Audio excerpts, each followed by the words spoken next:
السلام علیکم ورحمۃ اللہ وبرکاتہ۔ ہمارے وہ بھائی اور ہماری وہ بہنیں جو یوٹیوب کے ذریعے اس بیان کو سنیں گے، آپ کے لیے بڑی دعائیں۔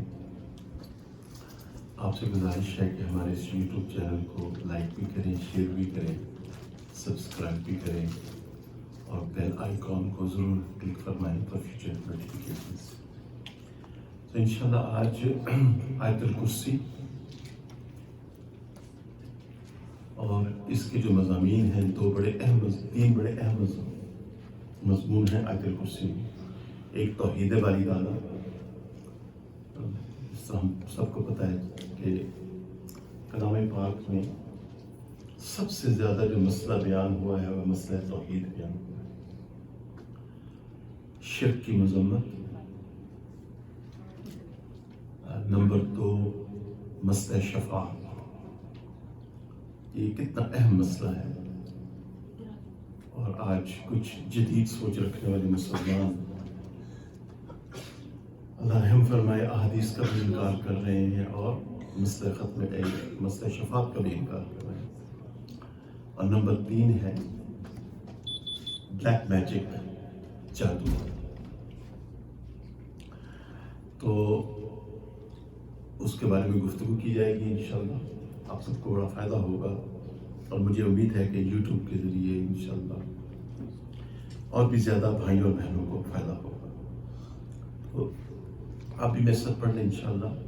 اعوذ باللہ من الشیطان الرجیم، میں اللہ کی پناہ مانگتا ہوں شیطان سے جو مردود ہے۔ ٹھیک ہے، شیطان کو اللہ تعالیٰ نے رد کر دیا ہمیشہ کے لیے، اور اس کے پاس کافی طاقت ہے جس سے یہ اللہ کی مخلوق کو، انسانوں کو گمراہ کرتا ہے۔ تو ہم شیطان سے خود نہیں بچ سکتے، اس کے لیے ہمیں اللہ تعالیٰ کے ساتھ ایک مضبوط تعلق کی ضرورت ہے، جس کو تعلق باللہ کہتے ہیں۔ بسم اللہ الرحمن الرحیم، میں شروع کرتا ہوں اللہ کے نام سے جو بےحد مہربان اور نہایت رحم کرنے والا ہے۔ جب ایک مسلمان، جب ایک انسان توبہ طائب ہونے کا ارادہ کر لیتا ہے تو اللہ تعالیٰ اس کے گناہ معاف فرما دیتے ہیں، اور اللہ تعالیٰ اس کے ساتھ رحمت کا معاملہ فرماتے ہیں۔ اس سے مراد یہ نہیں کہ گناہوں پہ گناہ انسان کرتا جائے اور پھر یہ کہے کہ اللہ رحمان الرحیم، یہ صحیح انٹرپریٹیشن نہیں ہے۔ یہ تجوید کا اصول ہے کہ اللہ سے پہلے جو بھی حرف ہوگا، اگر اس پہ زبر یا پیش ہوگی، فتحہ یا دمہ، تو اللہ will become thick، اللہ موٹا ہو جائے گا۔ ٹھیک ہے نا؟ اور جو لا ہے اس کے اوپر مد، چھوٹی مد آ رہی ہے، اس کو بھی کھینچنا ہے، اور ہا کا جو مخرج ہے وہ یہ ہے، at the bottom of your throat, ہا۔ اللہ لا الہ الا ہو، اللہ کے سوا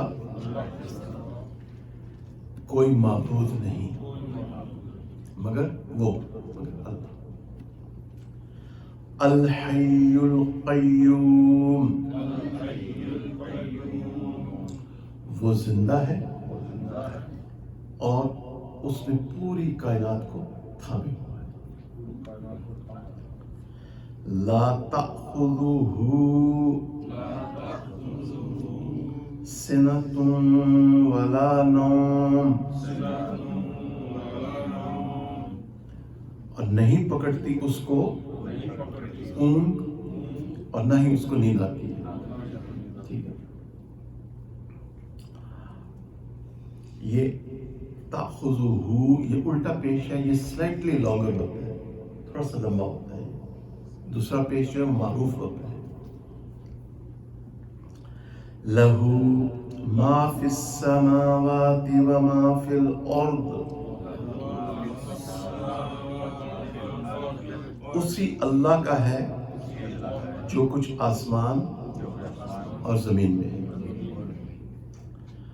من یہاں پہ غنہ کریں گے، ٹھیک ہے؟ من ذا الذی یشفع عندہ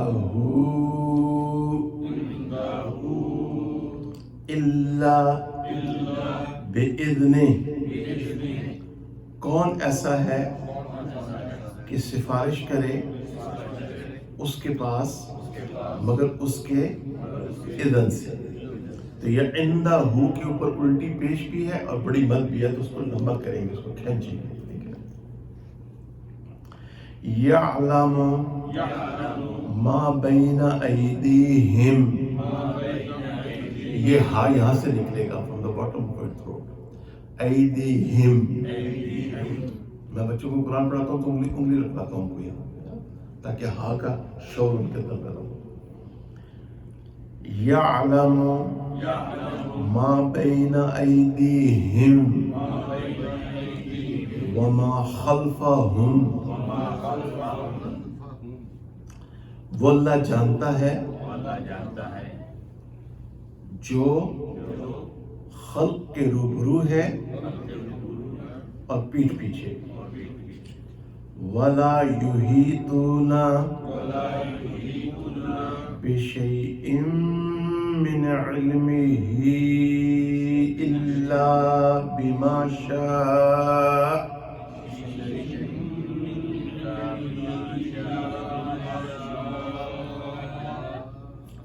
وَلَا يُحِيطُونَ بِشَيْءٍ پہ غنہ کریں گے، ٹھیک ہے؟ اور من کے اوپر غنہ نہیں کریں گے کیونکہ آگے عین آ رہا ہے، وہ حرف حلقی ہے، تو یہ تجوید کا اصول ہے۔ وَلَا يُحِيطُونَ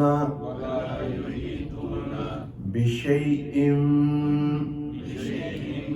مِّنْ عِلْمِهِ إِلَّا بِمَا شَاءَ،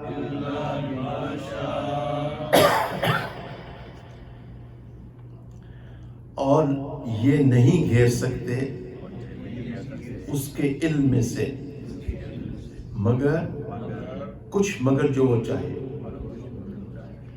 وسع کرسیہ السماوات والارض، گنجائش ہے اس کی کرسی میں آسمان اور زمین۔ وَلَا يَئُودُهُ حِفْظُهُمَا، اور تھکتا نہیں ہے ان کے تھامنے سے۔ وَهُوَ الْعَلِيُّ الْعَظِيمُ، اور وہی ہے اوپر سب سے بڑا۔ تو جس طرح بعض مذاہب نے اللہ تعالیٰ کا جو تصور پیش کیا اپنی دینی کتابوں میں کہ اللہ تعالیٰ معاذ اللہ، اللہم انی اعوذ بک من الکفر، انسان ہے، یا ہمارے باطل فرقے جو ہیں بالخصوص اہل بدعت، انہوں نے تو بہت کام خراب کیا آج کل، اللہ ان پہ رحم فرمائے اور اللہ عوام الناس کو یہ شعور عطا فرمائے کہ وہ قرآن و حدیث کا علم حاصل کریں کہ معاذ اللہ اللہ تعالیٰ کو انسانوں پہ قیاس کرنا۔ ایسی انہوں نے تمثیلیں اور مثالیں بنائی ہیں کہ میں بچپن سے سنتا آ رہا ہوں اور اللہ کی پناہ مانگتا ہوں، اعوذ باللہ ان اکون من الجاہلین، اللہ ان جاہلوں سے ہمیں اپنی پناہ نصیب فرمائے۔ تو اللہ تعالیٰ کو انسانوں پہ قیاس نہیں کرتا۔ اب اس سے پہلے کہ ہم بات شروع کریں، الہ کا تصور جو اس انسان جو قرآن نے پیش کیا ہے، لا الہ الا اللہ، نہیں ہے کوئی الہ مگر اللہ کی۔ تو اب یہ آپ ذرا ماشاءاللہ، اب آپ نے دروازے کی طرف نہیں دیکھنا ورنہ میں بیان لمبا کر دوں گا، ٹھیک ہے؟ تو اب آپ نے ذرا توجہ فرمانی ہے۔ افرأیت من اتخذ الہہ ہوا، اے میرے پیارے رسول صلی اللہ علیہ وسلم، کیا آپ نے اس شخص کی ہلاکت بھی دیکھی ہے جس نے اپنی خواہشات کو اپنا معبود بنا لیا؟ توجہ فرمائے قرآن کی آیت کے اوپر، لا الہ الا اللہ کو سامنے رکھے اور اس آیت کو سامنے رکھے۔ نبی کریم صلی اللہ علیہ وسلم نے فرمایا، زمین میں بندے کا ناپسندیدہ معبود اللہ کے نزدیک اس کا نفس ہے، نفس امارہ۔ اصل گروگن ٹال نفس امارہ ہے، اصل پورا جو شر ہے اس دنیا میں وہ نفس امارہ کا شر ہے۔ اچھا، نفس امارہ، شیطان نے انسانوں کو گمراہ کیا۔ شیطان کو کس نے گمراہ کیا؟ نفس امارہ نے۔ جب اللہ تعالیٰ نے اسے کہا کہ تم نے کیوں آدم علیہ السلام کو سجدہ نہیں کیا، تو اس نے آگے سے کیا کہا؟ انا خیر منہ، میں بہتر ہوں آدم سے۔ تو یہ انا، اس کا مشار الیہ کون ہے؟ نفس امارہ۔ تو اصل سارا جھگڑا ہی نفس امارہ کا ہے۔ اب آگے چلیں۔ حقیقت یہ ہے کہ جو شخص بھی غور و فکر کرے گا وہ اس نتیجے پہ پہنچے گا کہ بتوں کی عبادت کرنے والے دراصل بتوں کی عبادت نہیں کرتے بلکہ اپنی خواہشات کی اتباع کرتے ہیں۔ یہ ہے بات سمجھنے کی۔ اصل چیز ہے خواہش نفس کی پیروی۔ آگے لکھتے ہیں، اور اس کی بنا پہ ان کے آباء و اجداد جس کو وہ پیروکار بنے، جس ماحول میں انہوں نے زندگی گزاری، جہاں ان کی کنڈیشننگ ہوئی، ان کے اثرات سے ان کی آنے والی نسلیں بھی نہیں بچ سکتی۔ تو میں جو یہاں پہ رونا روتا رہتا ہوں کہ ہم ایک غیر مسلم معاشرے میں رہتے ہیں، اور یہاں پہ اگر والدین نیک نہیں بنیں گے تو اولادیں کیسے نیک بنیں گی؟ ان پر تھوڑا بہت ٹھنڈے دل سے غور و فکر کرنے کی ضرورت ہے، ٹھیک ہے جی؟ تو اسی لیے نفس امارہ کے تزکیے کی ضرورت ہے۔ حکم ہے کہ اس کا تزکیہ کرو، اور اس کے لیے اللہ تعالیٰ نے 7 قسمیں کھائی ہیں سورۃ الشمس، اور پھر فرمایا قد افلح من زکاہا۔ تو یہ تزکیۃ النفس کوئی آپشنل چیز نہیں ہے، یہ مینڈیٹری ہے۔ اس کا تزکیہ ہوگا تو آگے فلاح ملے۔ اچھا، اب آگے چلتے ہیں۔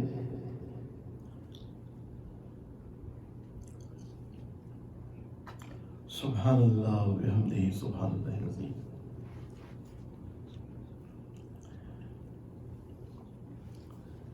الحی، الحی سے مراد اللہ تعالیٰ کی زندگی ہے، اللہ تعالیٰ کی زندگی ہے۔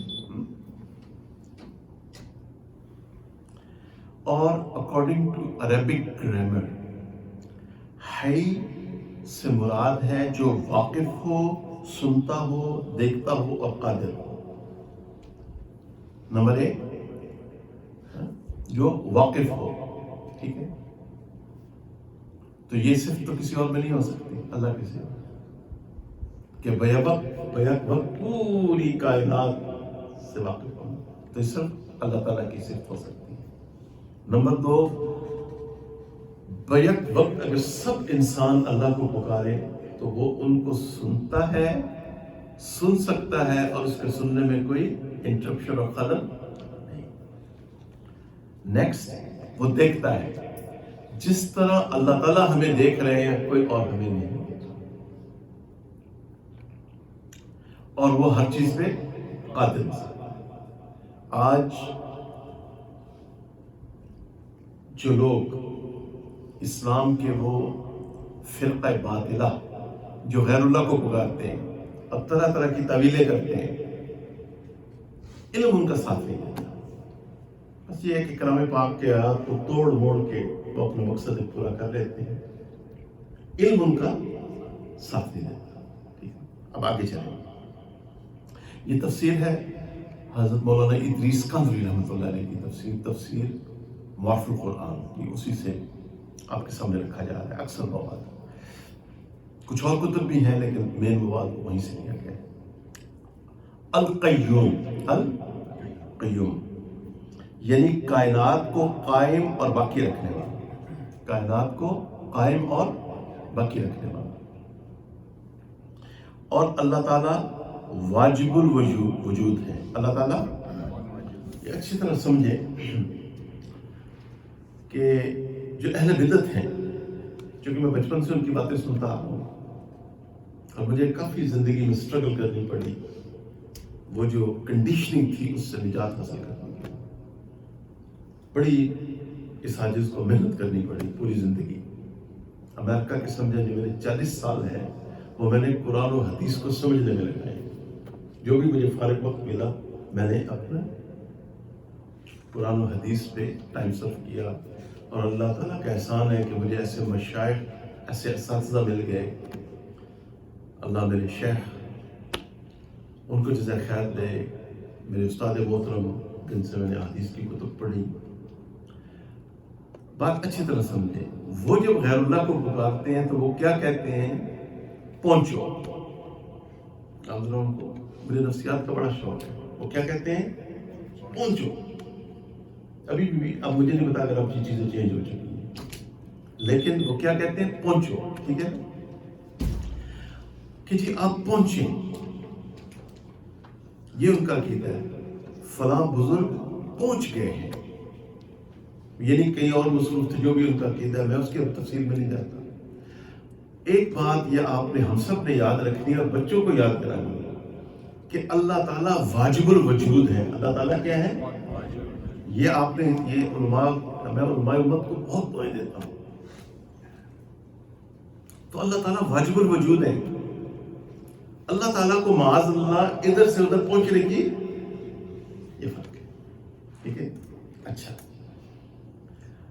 لا تأخذہ سنۃ ولا نوم، نہ اللہ تعالیٰ کو اونگ پکڑتی ہے نہ نیند.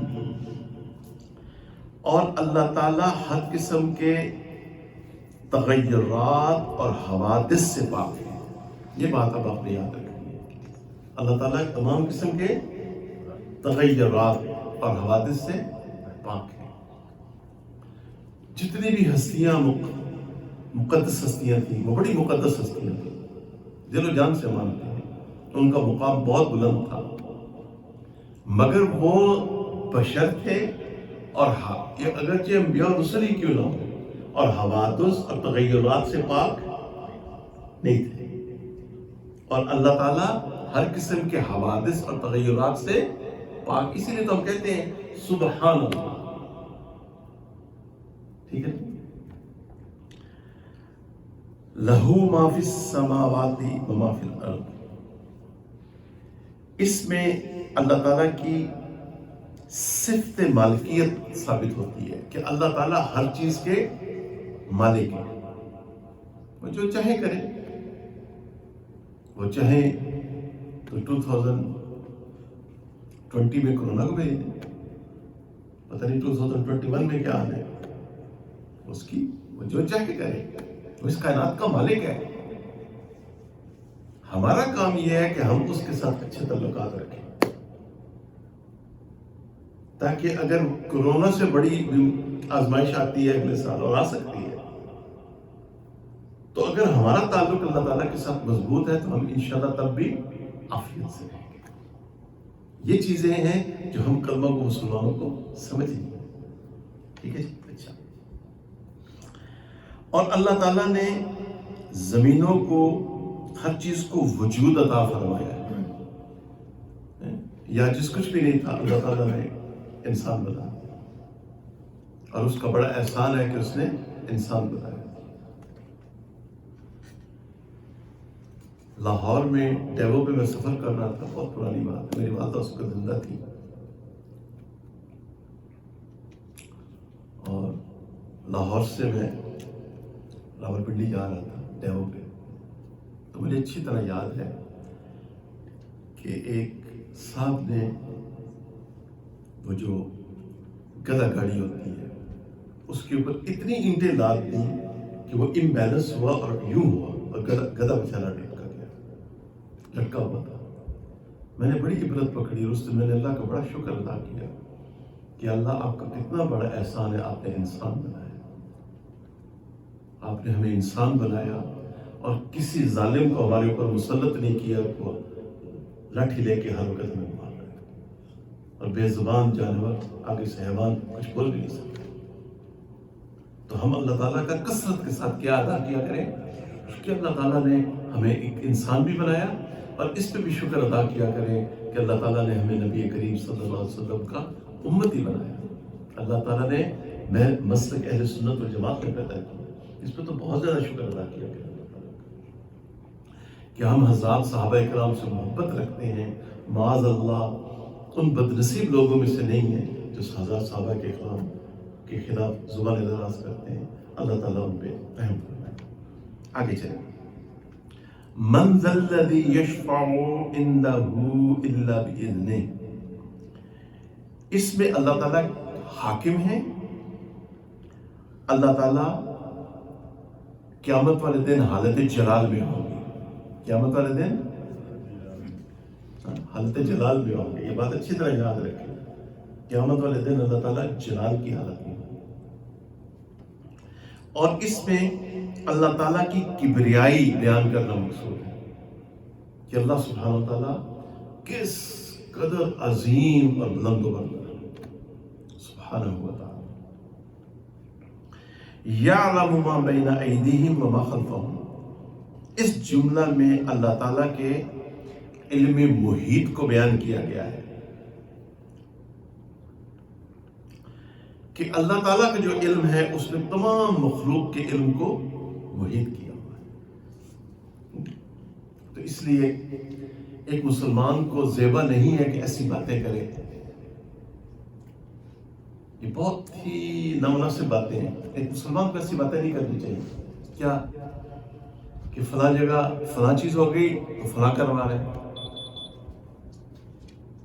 فلاں جگہ ارتھکویک آیا تو فلاں نے کروا دیا، فلاں جگہ پہ فلڈ آیا تو فلاں نے کروایا، کیونکہ یہ پھر چیزیں کیا بن جاتی ہیں، ان کا عقیدہ بن جاتی ہے، اور اس حالت میں اگر موت آ گئی تو پھر ڈرنے کی بات ہے نا۔ جو کچھ بھی کوئی پلاننگ کر رہا ہے وہ پلاننگ اپنی عملی شکل میں تب آئے گی جب اس کی مشیت اور ارادہ، اسے توحید کو سمجھنا ضروری ہے۔ سبحان اللہ، وما تشاءون الا ان یشاء اللہ، تمہارے چاہنے سے کچھ بھی نہیں ہوتا جب تک کہ ہونا چاہیے، جو مرضی کر لو تم۔ تو اس لیے عقیدہ توحید واضح ہونا چاہیے، مضبوط ہونا چاہیے، اور صاف اور شفاف ہونا چاہیے، ٹھیک ہے۔ اچھا آگے چلیں، اللہ وسع کرسیہ السماوات والارض، اس میں یہ بتایا گیا کہ اللہ تعالیٰ کی حاکمیت اور اس کا مالک ہونا زمین و آسمانوں سے بھی متجاوز ہے، سبحان اللہ۔ اچھا، ولا یعودہ حفظہما، اور اللہ تعالیٰ تھکتے نہیں ہیں، یہ نہیں کہ رات 2 بجے اگر آدمی بیمار ہے، تکلیف میں ہے اور درد سے کرا رہا ہے، اور وہ کہتا ہے یا اللہ اللہم یا شافی الامراض، اللہ مجھے شفا عطا فرما، تو یہ نہیں ہے کہ اس وقت رات 2 بجے اللہ اس کی سن دے رہا، کیونکہ آپ کے جو فون کے سگنلز ہیں بعض جگہ پہ کام کیوں نہیں، آپ تو ماشاءاللہ انجینئر ہیں سلمان صاحب، بعض جگہ فون کے سگنلز کام نہیں کرتے نا، مگر اللہ تعالیٰ کے ساتھ جو ہمارا تعلق ہے وہ ایسا نہیں ہے، وہ ایسا، مجھے تو میں جب توحید کے بارے میں سوچتا ہوں تو دل خوشی سے بھر جاتا ہے، یا اللہ آپ کتنے عظیم ہیں یا اللہ، اور میں کتنا خوش نصیب ہوں کہ آپ نے مجھے اپنا تعلق، اپنی محبت، اپنا خود نصیب فرمایا۔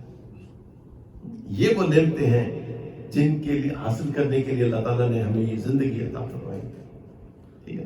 اچھا، تو اللہ تعالیٰ تھکتے نہیں ہیں، اور جب نیک لوگ اللہ تعالیٰ کو پکارتے ہیں تو اللہ تعالیٰ ایک دفعہ جواب دیتے ہیں، اور جب ہم جیسے گناہگار اور عام مسلمان اللہ کو پکارتے ہیں، کہتے ہیں اللہم یا کہتے ہیں یا اللہ، تو اللہ آگے سے 3 دفعہ جواب دیتے ہیں، لبیک یا عبدی، لبیک یا عبدی، لبیک یا عبدی۔ سبحان اللہ۔ اچھا، اب یہ تو تھے مضامین، اب اس میں 2 مضمون آئے ہیں آیت الکرسی میں، 3 مضمون، ایک توحید اور شرک کی مذمت۔ دیکھیں، شرک بہت بڑا گناہ ہے، اس کی مغفرت، اگر کلمہ کو مسلمان بھی شرک کا ارتکاب کرے گا اللہ تعالیٰ اس کی مغفرت کبھی نہیں کرے گا۔ کفر بہت بڑا گناہ ہے، اس کا ارتکاب مسلمان بھی کریں گے تو اللہ تعالیٰ اس کی مغفرت نہیں کرے گا۔ ہم نے جو ریسرچ کی رمضان میں جو کورس وڈ برج ایمان سینٹر کی طرف سے آفر کیا گیا تھا، 70+ لوگوں نے اس کو جوائن کیا تھا، انگلش میں تھا، پریپریشن ہو رہا تھا۔ اس میں جو تحقیق کی تو وہ تحقیق یہ تھی کہ 3 گناہ ہیں جن کی وجہ سے اللہ تعالیٰ انسان کو ہمیشہ ہمیشہ کی جہنم میں بھیجیں گے۔ 3 گناہ، ایک کفر، ایک شرک، اور تیسرا گناہ کہ اللہ تعالیٰ کی عبادت نہ کرنا۔ یہ بہت خطرناک چیز ہے کہ اللہ تعالیٰ کی عبادت کرنے کو دل نہیں کرتا، بہت ہی خطرناک چیز ہے۔ یہ ڈیوائن کرائم ہے جس کی وجہ سے اللہ تعالیٰ انسانوں کو ہمیشہ ہمیشہ کی جہنم میں۔ دیکھیں، آپ کو چھوٹی سی تکلیف ہوتی ہے، انگلی کو کوئی لگ جائے، سوئی لگ جائے، کوئی نوکیلی چیز لگ جائے، کتنی تکلیف ہوتی ہے۔ اب امیجن کریں کہ یہ پین بڑھتا چلا جائے گا، یعنی میری انڈرسٹینڈنگ یہ ہے واللہ عالم کہ اہل جہنم کا جو پین ہے وہ بڑھتا چلا جائے گا، اہل جنت کی نعمتیں بڑھتی چلی جائیں گی۔ اس لیے جو اللہ تعالیٰ بار بار کلام پاک میں ڈراتے ہیں کہ وَيُحَذِّرُكُمُ اللَّهُ نَفْسَهُ، اللہ تمہیں اپنے آپ سے ڈراتا ہے، ڈرو اللہ سے۔ اور اگر اللہ سے نہیں ڈرو گے تو پھر کیا ہوگا اس کا انجام؟ آدمی کاکروچ اور سپائڈر سے ڈرے گا۔ پاکستان میں تو لال بیگ کہتے ہیں۔ تو اس لیے تو نمبر 1 شرک۔ اچھا، شرک کے بارے میں ایک اور چیز بڑی اچھی طرح سمجھیں۔ The most beautiful relationship in this world is the relationship between Allah subhanahu wa ta'ala and his servant. عبد اور عبداللہ کا جو تعلق ہے یہ سب سے خوبصورت ترین چیز ہے کہ آدمی پریشانی نہ ہو، جیسے بھی حالات ہو، وضو کرے، ماشاءاللہ تلاوت کرے، اللہ تعالیٰ کا ذکر کرے، عبادت کرے، اللہ تعالیٰ سے مناجات کرے، تو سب سے زیادہ خوبصورت چیز کیا ہے؟ اللہ اور بندے کا تعلق۔ شرک کیا کرتا ہے کہ اس تعلق کو ختم کر دیتا ہے۔ اللہ تعالیٰ ان علماء کو جزائے خیر عطا فرمائے جنہوں نے یہاں تک ہم جیسے امام الناس کی رہنمائی فرمائی، اس لیے علماء امت کو دعائیں دیا کریں۔ بڑا میرے بڑے دل کو لگی ہے یہ بات۔ تو اس دنیا میں سب سے زیادہ خوبصورت چیز کون سی چیز ہے؟ اللہ اور بندے کا تعلق، اور انسان کو چاہیے کہ اس تعلق کو وہ مزین کرے، بیوٹیفائی کرے، خوبصورت۔ ابھی تو کچھ باتیں ہو نہیں ہیں، ابھی بیٹھ جائیں، کوئی کچھ نہیں ہوتا انشاءاللہ، اللہ خیر کرے گا۔ اگلا ہے شفاعت۔ اس دور میں امت جو بڑے بڑے فتنوں سے دوچار ہے، اس میں ایک فتنہ ہے انکار حدیث کا، اور یہ قوت پکڑتا جا رہا ہے due to the blessings of social media. اور عام عوام انداز وہ بڑے ریسیپٹیو ہوتے ہیں ان باتوں کو۔ اچھا، اب یہ بات اچھی طرح سمجھے کہ اگر ایک شخص کہتا ہے کہ وہ رسول اللہ صلی اللہ علیہ وسلم کو تو مانتا ہے مگر آپ کی احادیث کو نہیں مانتا، بعض چیزیں ہیں اب بدیہی طور پہ نیچرلی آپ کہیں گے یہ باتیں ٹھیک نہیں، اس میں ایک چیز ہے۔ تو اس لیے اگر کوئی شخص کہے کہ وہ رسول اللہ صلی اللہ علیہ وسلم کی احادیث کو نہیں مانتا تو حقیقتاً وہ رسول اللہ صلی اللہ علیہ وسلم کا انکار کر رہا ہے، یا معاذ اللہ آپ کی سنت کو نہیں مانتا، یا آپ کی شباہت مبارک کو نہیں مانتا، یا آپ کے لباس مبارک کو نہیں مانتا، یا آپ کے عادات و شمائل کو نہیں مانتا، تو افسوس ہے۔ ٹھیک ہے، اچھا ایک بات تو یہ بات اچھی طرح ہمیں سمجھنی چاہیے کہ اگلا ہے بس اچھا شفاعت۔ اہل سنت و جماعت کا یہ عقیدہ ہے کہ نبی کریم صلی اللہ علیہ وسلم شفاعت فرمائیں۔ اچھا، یہ اتنی خوبصورت حدیث ہے، مجھے رات دیکھنے کا موقع ملا تو میرا ایمان تازہ، آپ بھی ادب کے ساتھ اس حدیث شریف کو سنیں۔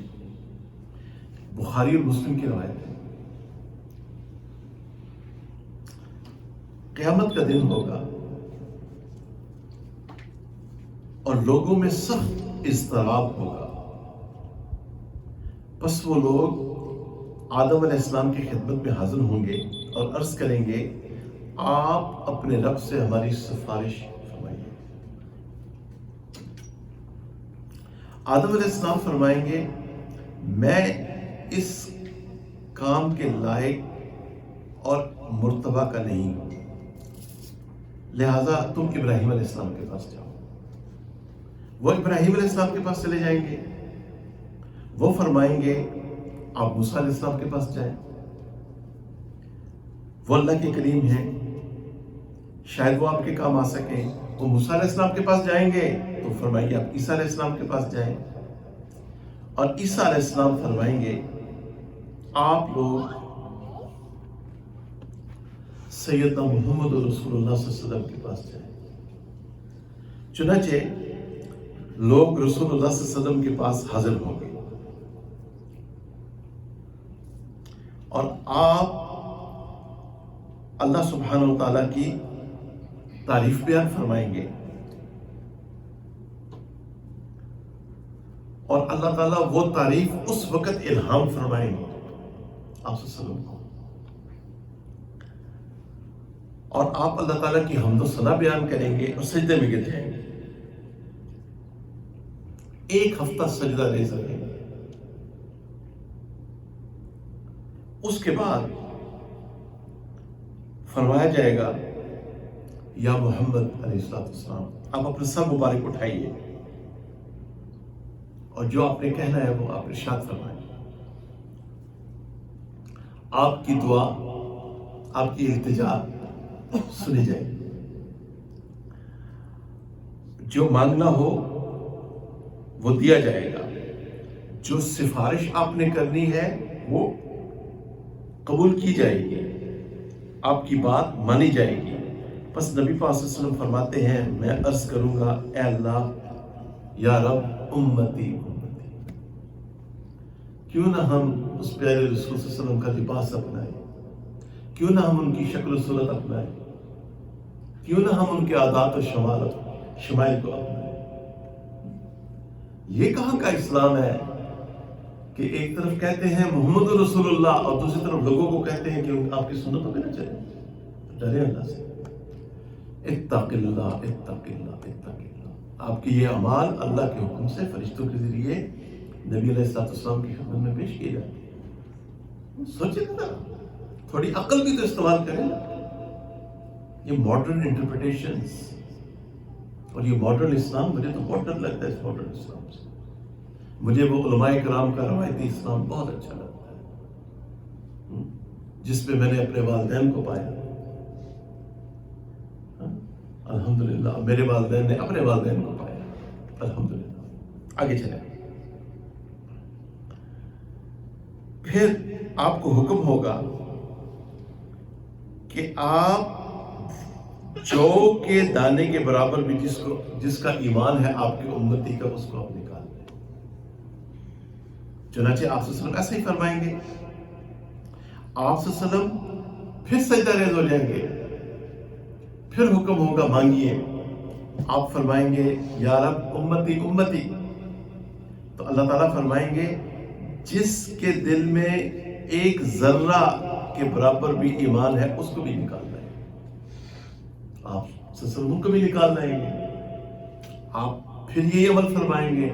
اللہ تعالیٰ حکم فرمائیں گے جی فرمائیے اپنے سر اٹھائیے. تو آپ صلی اللہ علیہ وسلم فرمائیں گے امتی امتی یا رب امتی امتی. تو اس وقت دل میں رائی کے دانے سے کم تر ایمان بھی جس کا ہوگا اس کو بھی آپ صلی اللہ علیہ وسلم کا. اچھا اس کے بعد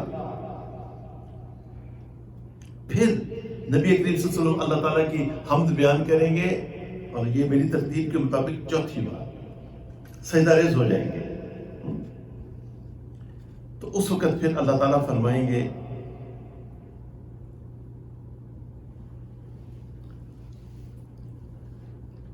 اے اللہ.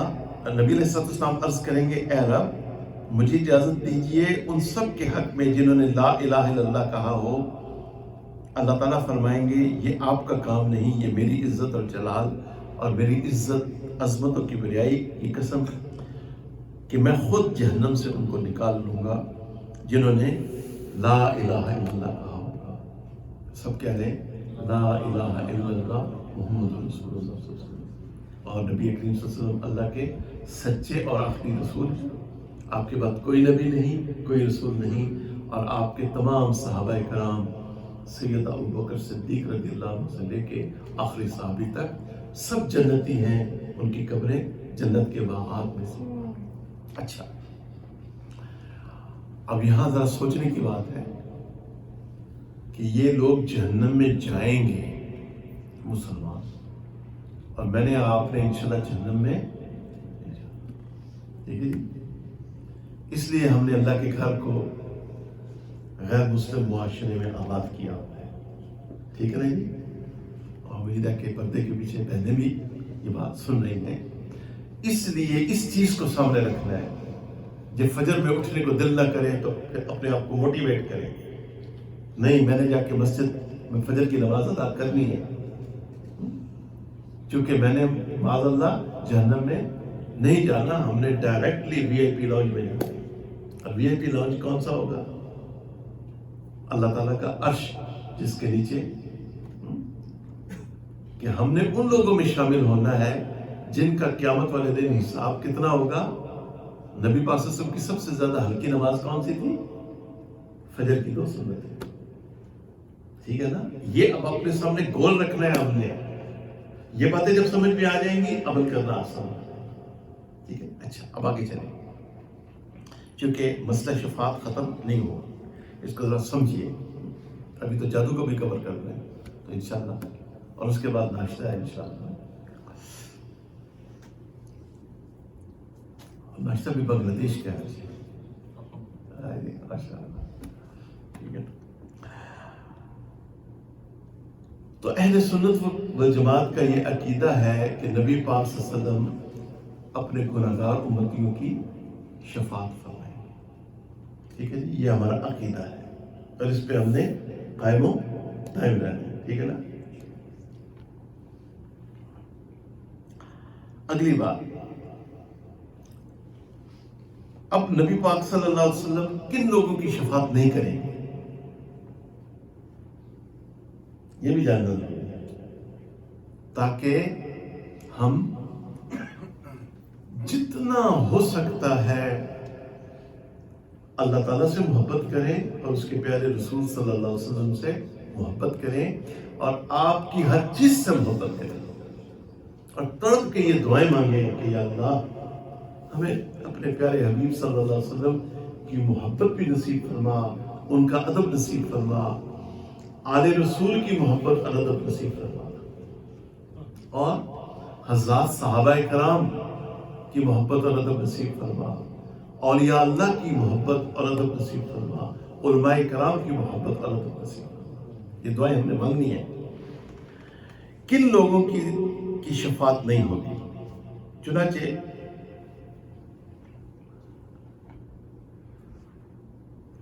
ابن مسعود رضی اللہ عنہ نے فرمایا ملائکہ، انبیاء، شہید اور نیک بندے تمام اہل ایمان کی شفاعت کریں گے، پھر جہنم کے اندر 4 قسم کے آدمیوں کے اور کوئی نہیں رہے گا۔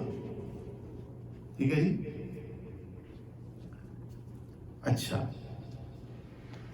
یہ جو آیات ہے سورۃ المدثر کی، یہ آیات دراصل ہیں غیر مسلموں کے بارے میں، ٹھیک ہے؟ لیکن اگر کوئی مسلمان نماز نہیں پڑھتا تو اس کو ڈرنا چاہیے، اگر کوئی مسلمان زکوٰۃ نہیں دیتا تو اس کو ڈرنا چاہیے۔ ہے یہ آیات ان کے بارے میں غیر مسلم طالب علم کی حیثیت سے عرض کر رہا ہوں، علماء کرام بہتر جانتے ہیں، یہ تفسیر مظہری میں ہے سورۃ المدثر کی آیات۔ نمبر 1، نماز کو ترک کرنے والے، قالوا لم نک من المصلین، جو اس کی ترتیب آ رہی ہے سورۃ المدثر۔ اچھا، کہ وہ ہم نماز نہیں پڑھا کرتے تھے، زکوٰۃ نہیں دیتے تھے، اور باطل میں گھسنے والے خواہ مومن ہی ہوں۔ لہو اور باطل میں گھسنے والے، یہاں لکھا ہے لہو اور باطل میں گھسنے والے خواہ وہ مومن ہی کیوں نہ ہو، ان کو بھی شفاعت نہیں ہوگی۔ لہو سے کیا مراد ہے؟ ہر وقت کہہ کے لگانا، ہر وقت کھیل تماشا، ہر وقت فن اینڈ پلے، مقصد زندگی ہے ہی نہیں سامنے کہ میرے اللہ نے مجھے پیدا کیوں کیا۔ میری سمجھ میں لو کی ڈیفینیشن بھی آئی۔ باطل سے کیا مراد ہے؟ اللہ تعالیٰ کے جو نافرمان لوگ ہیں ان کی لائف سٹائل کو اپنانا۔ میری سمجھ میں نے رات کافی سوچا اس کے بعد، کافی تو نہیں کہوں گا، تھوڑا بہت سوچا جب میں یہ بیان میں نے باوضو اپنے بستر میں گیا اور اس کو میں پڑھتا رہا سونے سے پہلے۔ اس وقت میری سمجھ میں جو بات آئی، اللہ تعالیٰ سے رہنمائی بھی ملی، ٹھیک ہے، کہ باطل سے کیا مراد ہے؟ ہر وہ کام جس میں اللہ تعالیٰ کی ناراضگی ہے، ہر وہ کام جو نبی کریم صلی اللہ علیہ وسلم کی سنت کے مخالف ہے، اس میں اتنا دور چلے جانا کہ احساس ہی نہیں ہوتا۔ اچھا، آگے چلیں۔ حضرت علی رضی اللہ عنہ فرماتے ہیں کہ نبی کریم صلی اللہ علیہ وسلم نے ارشاد فرمایا میں اپنی امت کی شفاعت کروں گا۔ میرا رب کہے گا یا محمد ردیتا، کیا آپ خوش ہو گئے؟ میں عرض کروں گا جی میرے رب میں راضی ہوں۔ حضرت انس فرماتے ہیں کہ نبی کریم صلی اللہ علیہ وسلم نے فرمایا کبیرہ گناہ والے امتیوں کے لیے میری شفاعت ہے، ٹھیک ہے۔ حضرت عثمان رضی اللہ عنہ فرماتے ہیں، مرفوع روایت ہے کہ عالم اور عابد کو قیامت والے دن لایا جائے گا، اور عابد کو کہا جائے گا آپ جنت میں چلے جائیں، عالم کو روک دیا جائے گا، اور عالم کو کہے گا کہ آپ شفاعت کریں۔ کیونکہ آپ اس مسجد میں مجھ سے سنتے رہتے ہیں کہ علماء کا ادب کریں، کیوں نہیں؟ جب ناشتہ ہے سنتے رہتے ہیں، علماء کا ادب کریں گے تو کل یہ نتیجہ ملے گا۔ اس لیے علماء کے آج یہ علماء ہی ہیں جو بد نصیب لوگ صحابہ کے خلاف زبانیں کھول رہے ہیں، تو کون نظر آ رہے ہیں آج کل آپ کو؟ یہ علماء ہی نظر آ رہے ہیں۔ وہ منکر حدیث تو نہیں نظر آ رہا معاذ اللہ. تو اس لیے علماء امت کو دعائیں دیں، علماء امت سے محبت رکھیں. اللہ تعالیٰ ان علماء کو سرسبز و شاداب رکھے. میرے والد صاحب رحمۃ اللہ علیہ علماء کرام سے بہت محبت کیا کرتے تھے. میری والدہ بڑا ادب کیا کرتی تھی. مجھے یہ چیز اپنے ماں باپ سے ملی الحمدللہ. اور اللہ میرے شیخ اور میرے اساتذہ کرام کو جزائے خیر عطا فرمائے. تو یہ بات اب آپ نے اچھی طرح یاد رکھی ہے کہ قیامت والے دن عابد جنت میں چلا جائے گا، عالم کو روک دیا جائے گا اور اس کو حکم ہوگا کہ اب آپ شفا. حفاظ کو بھی شفاعت کا حق دیا جائے گا. اس لیے میری دعا ہے یہ معصوم بچے کا عالم بنے، ماشاءاللہ، حافظ بنے، حافظات بنے، عالمات بنے. اچھا، پھر نبی کریم صلی اللہ علیہ وسلم کس کی شفاعت نہیں فرمائیں گے؟ جو آپ صلی اللہ علیہ وسلم کی شفاعت کی تکذیب کرتا ہے، نہیں مانتا مسئلہ شفاعت، اس کی بھی شفاعت آپ صلی اللہ علیہ وسلم at your own risk, at your own. امریکہ میں کہتے ہیں نا at your own, your own your own, ایسے کہتے ہیں. تو تم نے آج اللہ کے حبیب صلی اللہ علیہ وسلم کی شفاعت کا انکار کیا تو you will be on your own on the day of judgment. ہاں، پتہ نہیں کتنی مخلوق اس دن میرے پیارے آقا صلی اللہ علیہ وسلم کی شفاعت سے فیضیاب ہو رہی ہوگی، اور یہ بد نصیب لوگ جو اس دنیا میں آپ صلی اللہ علیہ وسلم کی شفاعت کا انکار کیا کرتے ہیں. اچھا، پھر رسول اللہ صلی اللہ علیہ وسلم نے فرمایا میری شفاعت مباح ہے سوائے ان لوگوں کے جنہوں نے میرے صحابہ کو گالیاں دی. سن لیں اچھی طرح، اللہ کرے یوٹیوب کے ذریعے پاکستان میں بھی میرا یہ میسج پہنچ جائے. اف میرے اللہ، پھر تمہارا اسلام سے تعلق کیا ہے؟ ہم تو پھر بھی آپ کو اپنا بھائی کہتے ہیں، بہن کہتے ہیں کہ بھی آپ آل رسول سے محبت رکھتے ہیں.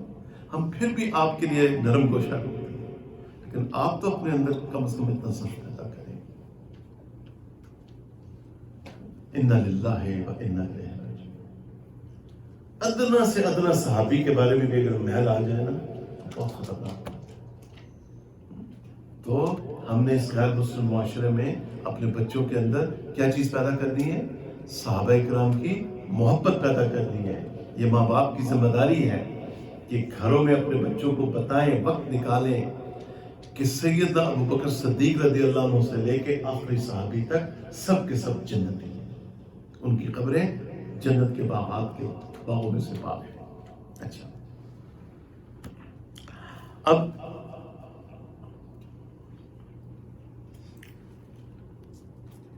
رسول اللہ صلی اللہ علیہ وسلم شفاعت نہیں فرمائیں گے اس شخص کی جو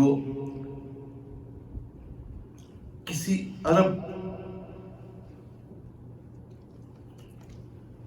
کے لیے دل میں بغض رکھتا ہو. تو میں نے ایک بہت بڑے عالم ہیں یہاں پہ، ان کے درس قرآن میں جایا کرتا تھا، 90s کی بات ہے، اللہ ان کو جزائے خیر دے. تو انہوں نے فرمایا تھا کہ وہ پاکیزہ اور عظیم عورت جس کے بطن مبارک سے نبی کریم صلی اللہ علیہ وسلم نے جنم لیا وہ کون تھی؟ عرب کی. اتنا سوچ لیا کہ ہر کا تجزیہ کرنے کی ضرورت نہیں ہوتی. دنیا کے ہر ایشو میں ناک اڑانے کی کوئی ضرورت نہیں ہوتی. ہم اسے اختیار کریں، ان کی اچھائیوں کو دیکھیں جو عرصہ دراز سے وہ حاجیوں کی خدمت کرتے چلے آ رہے ہیں. بارہا جانے کا اتفاق ہوا اور ہمیں جا کے ان کو دعائیں. لاکھوں لوگ اتنے اچھے طریقے سے وہاں پہ حج کرتے ہیں، ماشاءاللہ عمرے کرتے ہیں. اللہ تعالیٰ ان کے اندر خیر تلاش کریں، ٹھیک ہے. اور اگر کوئی باتیں نامناسب نظر آئیں تو خاموشی اختیار کریں، ان کا اور اللہ کا ہوگا. ہم تو اپنا ایمان ضائع کرتے ہیں. اچھا، اللہ اکبر کبیرہ. اور کس شخص کی شفاعت رسول اللہ صلی اللہ علیہ وسلم نہیں فرمائیں گے؟ بڑا ظالم، لوگوں کی حق تلفیاں کرنے والا. کسی کا حق اگر آپ کے ذمہ ہے، وراثت تقسیم نہیں کی تو میرے بھائی میری بہن تقسیم کر دیں. یہ بوجھ قیامت والے دن اللہ کے سامنے لے کے نہ جائے. لوگوں کو کسی کا قرض دینا ہے دے دیں، کسی کے ساتھ آپ نے زیادتی کی ہے معافی مانگ لیں، ٹھیک ہے نا. یہاں معافی تلافی کر لیں تاکہ یہ بوجھ لے کے ہم آخرت میں نہ جائیں. اچھا،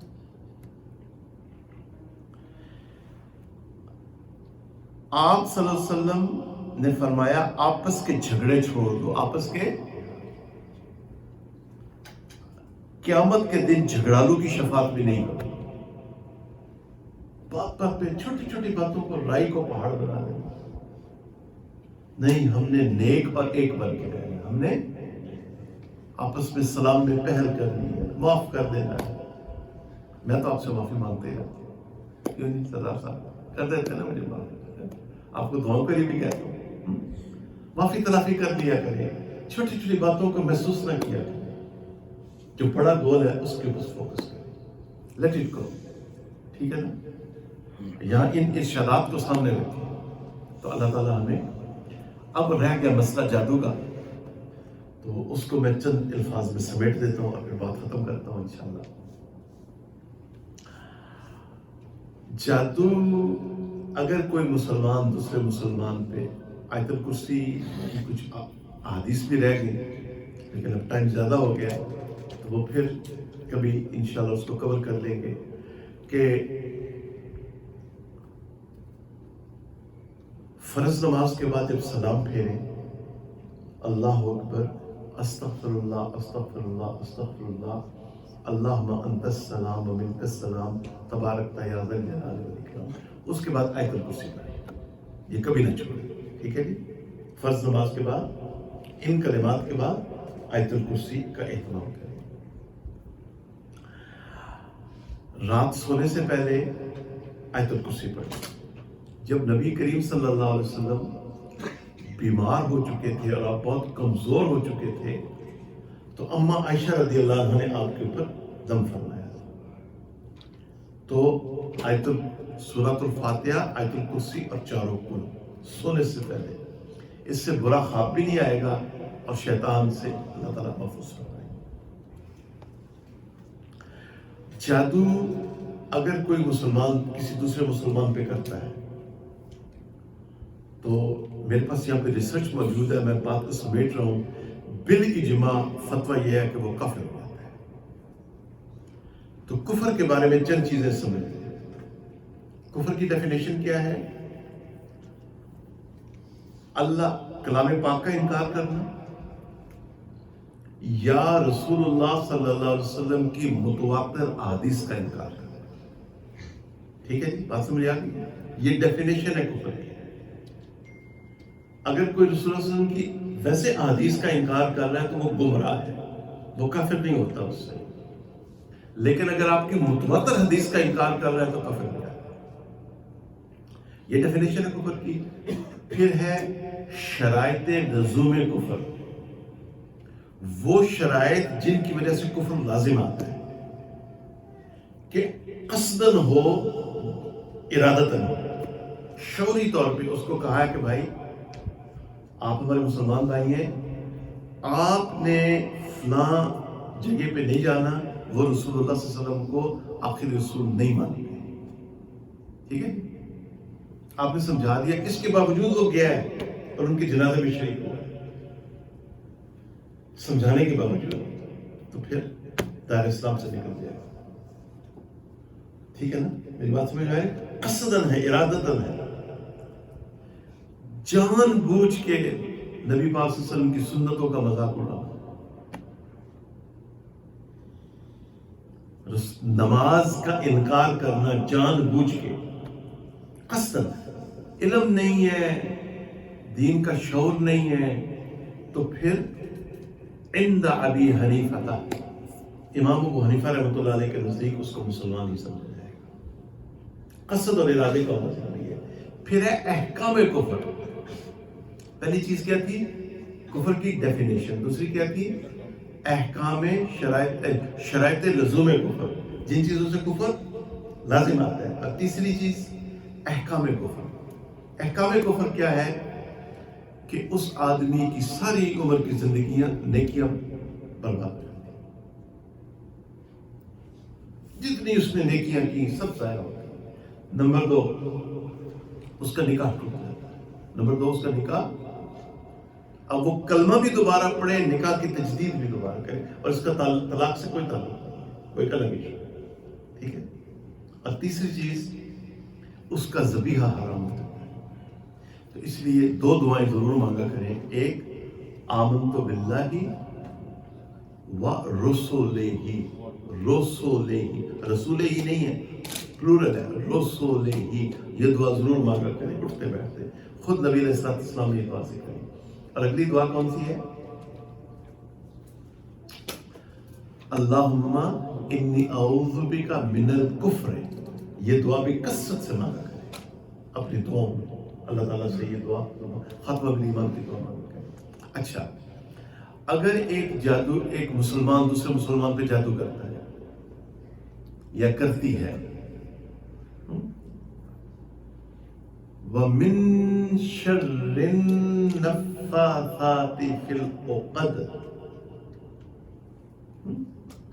گرہوں میں پڑھ کے پھونکے مارنے والیاں.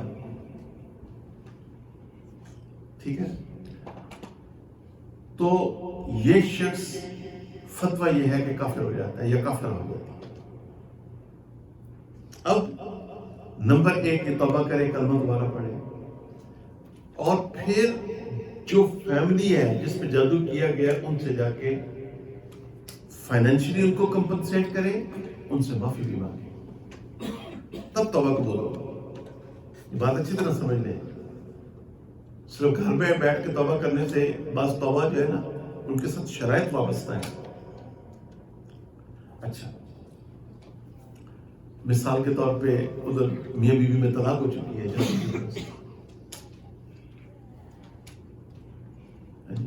بچے اچھا ماشاءاللہ خوش و خرم گھر بکھر گیا ہے، تب شریعت کہہ رہی ہے اس کا تاوان بھرو. تو اس کے پھر بڑے احکامات ہیں. اگلی بات، جادوگر کیسے بنتے ہیں؟ یہ ناپاک رہتے ہیں، نجس رہتے ہیں، یہ عورتوں کا حیض پیتے ہیں، یہ نجاست سے کلام پاک کی آیات لکھتے ہیں، یہ ہر وہ گندا کام کرتے ہیں جس سے ابلیس ملعون لعین خوش ہو جاتا ہے. پھر یہ جو باتھ روم کے گھروں میں دروازے کیا رکھا کریں جی؟ بند رکھا کریں. یہ ایک بڑی وجہ ہے جو ہمارے گھروں میں سکون نہیں. گھروں کے دروازے ان کو شٹ رکھا کریں. جانے سے پہلے مسنون دعائیں پڑھیں، نکلنے سے پہلے مسنون دعائیں پڑھیں. اور سبحان اللہ و بحمدہ سبحان اللہ العظیم. یہ جو رسول اللہ صلی اللہ علیہ وسلم کا علم بالوحی یہ کہہ رہا ہے کہ باتھ روم کے اندر کیا ہوتے ہیں؟ خبث والخبائث، ناپاک جن اور ناپاک جننیاں. ان کو جادوگر قید کرتے ہیں. اچھا، جنات کے بارے میں ایک مسئلہ سمجھ لیں. جو مسلمان جنات ہیں وہ ہمارے بہن بھائی ہیں، ہم ان کے لیے دعا کریں. اللہ ان کو دین دنیا آخرت کی خوشیاں نصیب فرمائے. جتنے بھی کلمہ گو مسلمان جنات ہیں ہم ان کے لیے دعا کریں. اور میں بڑے بڑے نیک جنات ہیں، وہ بڑا ذکر کرتے ہیں، بڑی عبادات کرتے ہیں، ان میں علماء موجود ہوتے ہیں، عمریں بھی ان کی لمبی ہوتی ہیں. بات جو شیاطین جنات ہیں ان سے ہم اللہ کی پناہ مانگتے ہیں، ان سے ہم نہیں بچ سکتے. جو شخص جتنا پاک صاف رہے گا، عقیدہ مضبوط رکھے گا، عقیدہ توحید از دا کی. جو عقیدہ توحید نبی کریم صلی اللہ علیہ وسلم نے امت کو سکھایا، کیا کہ اللہ سے سب کچھ ہونے کا یقین اور مخلوق سے کچھ نہ ہونے کا یقین. نبی کریم صلی اللہ علیہ وسلم کے نورانی طریقوں پہ چل کے کامیابی کا یقین اور غیروں کے طریقوں پہ چل کے ناکامی کا یقین. یہ عقیدہ صاف شفاف رکھیں کہ دنیا کی کوئی طاقت مجھے نقصان نہیں پہنچا سکتی، فائدہ نہیں پہنچا سکتی، الا اللہ، مگر جو میرے اللہ کی وش ہے، جو میرا اللہ چاہے۔ عقیدہ مضبوط رکھیں، پاک صاف رہیں، خوشبو ضرور لگایا کریں، روز شاور لیں، اور مسنون دعائیں۔ ایک کتاب ہے، اس کا نام ہے حسن حسین، ہا صاد نون، ہا صاد یا نون۔ یہ آپ فری ڈاؤن لوڈ کر سکتے ہیں اردو اور انگلش میں۔ اس میں نبی کریم صلی اللہ علیہ وسلم کی دعائیں موجود ہیں، ان دعاؤں کا اہتمام کے ساتھ پڑھیں۔ الفاتحہ، آیت الکرسی اور چاروں قل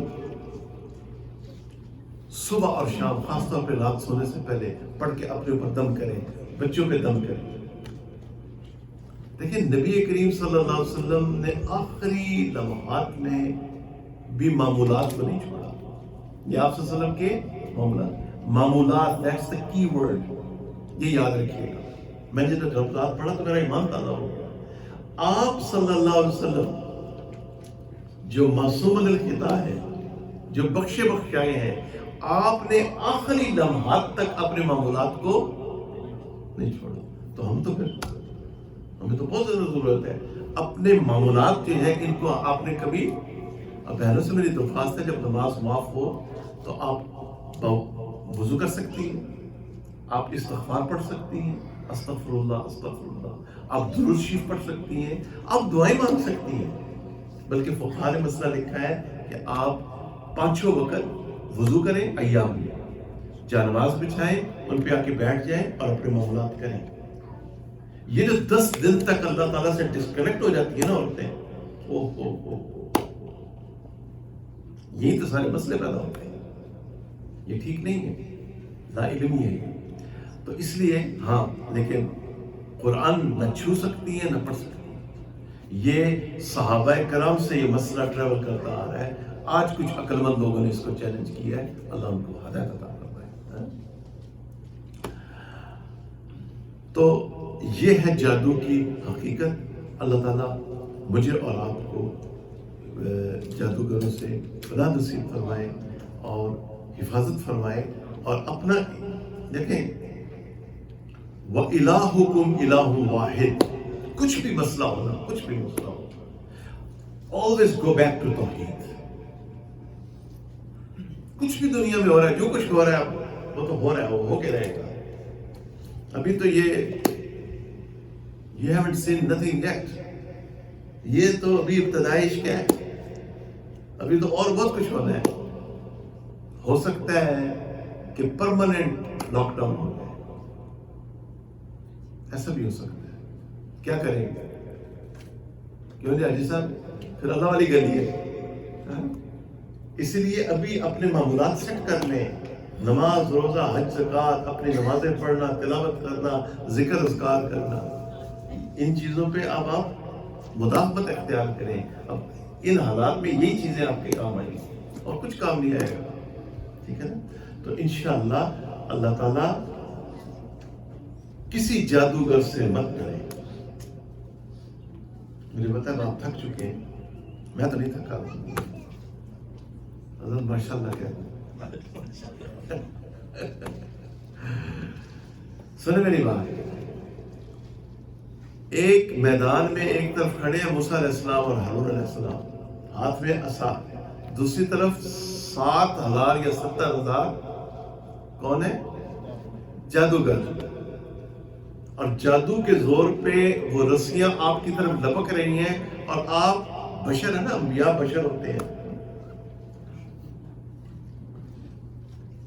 اعلیٰ ترین بشر ہوتے ہیں، پاکیزہ بشر ہوتے ہیں، مگر ہوتے بشر۔ تو اس وقت وہ جو رسیاں تھیں آپ کو کیا لگی؟ سانپ۔ اب میں بات ختم کرنے لگا انشاءاللہ، امید ہے۔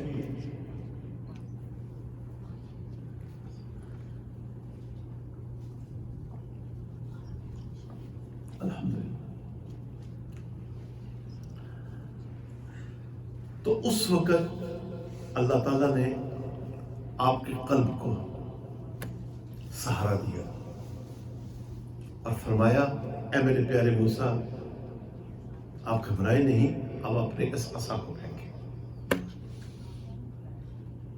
پھر ہم سب جانتے ہیں کیا ہوا، ایک طرف کلیم اللہ ہے، دوسری طرف 7,000 یا 70,000 جادوگر ہیں، ٹھیک ہے؟ اور اللہ تعالیٰ نے سیدنا محمد رسول اللہ صلی اللہ علیہ وسلم جو خاتم النبیین ہیں، جو رحمت للعالمین ہیں، جو شفیع المذنبین ہیں، ان کے صدقے تو خیر اللہ نے ہمیں کیا عطا فرمایا؟ کلام اللہ۔ کیا عطا فرمایا؟ بولے نا اونچا، کلام اللہ۔ ہمارے پاس قرآن موجود ہے اور ہم جادوگروں سے ڈرے؟ اِنَّ لِلَّهِ وَإِنَّا إِلَيْهِ رَاجِعُونَ۔ اے مسلمانوں کیا ہو گیا؟ یہ کچھ بھی نہیں ہے، یہ کچھ آپ کو یوں بھی نہیں کر سکتے۔ اپنا عقیدہ مضبوط رکھیں، اپنے باوضو رہیں، معمولات کی پابندی کریں اور عقیدہ توحید اپنا مضبوط صاف شفاف رکھیں، عقیدہ رسالت مضبوط اور صاف شفاف رکھیں۔ انشاءاللہ اللہ تعالیٰ نظر بد سے بھی حفاظت فرمائیں گے اور اللہ تعالیٰ ہر قسم کے جادوگروں سے بھی حفاظت فرمائیں گے۔ اللہم احفظنا من کل بلاء الدنیا وعذاب الآخرہ۔ کوئی رولنگ تو نہیں دے دیا آپ نے؟ اچھا یہ مجھ سے پڑھا نہیں جا رہا۔ میک اناؤنسمنٹ فار، اچھا مولانا ابراہیم صاحب کی کلاسیں شروع ہو رہی ہیں جی؟ اچھا جی انشاءاللہ۔ اور مراقبے کا بھی حکم آیا کہ مراقبہ بھی کروا دیں، چلے انشاءاللہ کروا دیں گے، لیکن ابھی نے آپ لوگوں کا کافی ٹائم دے دیا، دعا فرما دیں انشاءاللہ۔ الحمدللہ رب العالمین والعاقبۃ للمتقین والصلاۃ والسلام علی سید المرسلین۔ اے میرے پیارے اللہ، پوری مسلمان امت کو، نبی پاک صلی اللہ علیہ وسلم کے ایک ایک امتی کو ہر وہ خیر نصیب فرما یا اللہ جو نبی کریم صلی اللہ علیہ وسلم نے آپ سے مانگی۔ یا اللہ ہمیں ہر وہ خیر نصیب فرما جو نبی کریم صلی اللہ علیہ وسلم نے آپ سے مانگی۔ یا اللہ ہمیں ہر وہ خیر نصیب فرما جو نبی کریم صلی اللہ علیہ وسلم نے آپ سے مانگی۔ یا اللہ ہمیں ہر اس شر سے محفوظ فرما جسے نبی کریم صلی اللہ علیہ وسلم نے آپ سے پناہ چاہی۔ یا اللہ ہمیں ہر اس شر سے محفوظ فرما جسے نبی کریم صلی اللہ علیہ وسلم نے آپ سے پناہ چاہی۔ یا اللہ ہمیں ہر اس شر سے محفوظ فرما جسے نبی کریم صلی اللہ علیہ وسلم نے آپ سے پناہ چاہی۔ یا اللہ بیماروں کو شفا نصیب فرما، یا اللہ بیماروں کو شفا نصیب فرما، یا اللہ بیماروں کو شفا نصیب فرما۔ اے میرے پیارے اللہ، کل کا بھلا اور کل کی خیر، آمین۔ صلی اللہ تعالیٰ علی خیر خلقہ سیدنا محمد و آلہ وصحبہ اجمعین برحمتک یا ارحم الراحمین۔